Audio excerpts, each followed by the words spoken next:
ভোরের সূর্য ওঠার পরপর মিরপুরের শহীদ বুদ্ধিজীবী স্মৃতিসৌধে ঢল নামে সর্বস্তরের মানুষের। তবে ২৪-এর ছাত্র জনতার গণঅভ্যুত্থানের পর আজ এক ভিন্ন চিত্র দেখে বাংলাদেশ। পতিত স্বৈরাচার আওয়ামী লীগ ছাড়া প্রায় সব রাজনৈতিক দলের ছিল সরব উপস্থিতি।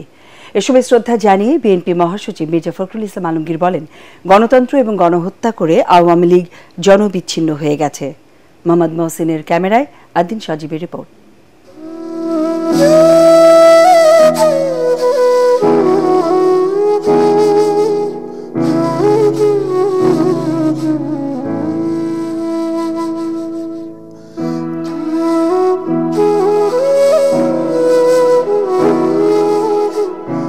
যাদের বুদ্ধিবৃত্তিক চর্চা এসেছে বাংলাদেশের স্বাধীনতা, আমরা পেয়েছি এই লাল সবুজের পতাকা, তাদের কি করে ভুলবে এ জাতি।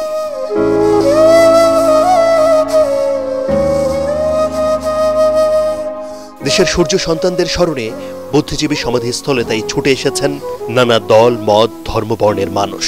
কর্তৃত্ববাদের যে উত্থান মাঝে মাঝে হয়েছে, ফলে আমাদের ধারাবাহিকতা বিচ্ছিন্ন হয়েছে, আমাদের গতিটা কিছুটা স্তব্ধ হয়েছে। রাজনৈতিক দলগুলো ন্যূনতম গণতান্ত্রিক বাংলাদেশ প্রতিষ্ঠার ক্ষেত্রে যে ঐক্য, সেই ঐক্য বজায় রাখবে, কেননা ফ্যাসিস্টরা এখনো তৎপর আছে। গোটা জাতি গভীর শ্রদ্ধায় স্মরণ করলেও ২০২৪-এর বুদ্ধিজীবী দিবস এসেছে এক ভিন্ন প্রেক্ষাপটের মধ্য দিয়ে।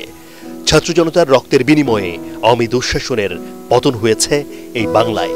যে আকাঙ্ক্ষা এবং যে প্রতিশ্রুতির কারণে মুক্তিযুদ্ধ হয়েছিল, সেটা পরবর্তীতে যারাই ক্ষমতায় এসেছে তারা কখনো এটা বাস্তবায়ন করেনি। তার মধ্যে সিংহভাগ দায় আওয়ামী লীগকে নিতে হবে। আমরা একটি ভূখণ্ড পেয়েছি, সুতরাং কোনোভাবেই ৭১-এর সাথে ২৪-কে বিতর্কিত করবেন না। বিএনপি এবং তার অঙ্গ ও সহযোগী সংগঠন, গণ অধিকার পরিষদ, গণসংহতি আন্দোলন সহ ফেসিবাদ বিরোধী প্রায় সব রাজনৈতিক দলের সরব উপস্থিতি থাকলেও অনেকটা স্বাভাবিকভাবেই দেখা মেলেনি আওয়ামী লীগের কোনো ব্যানার।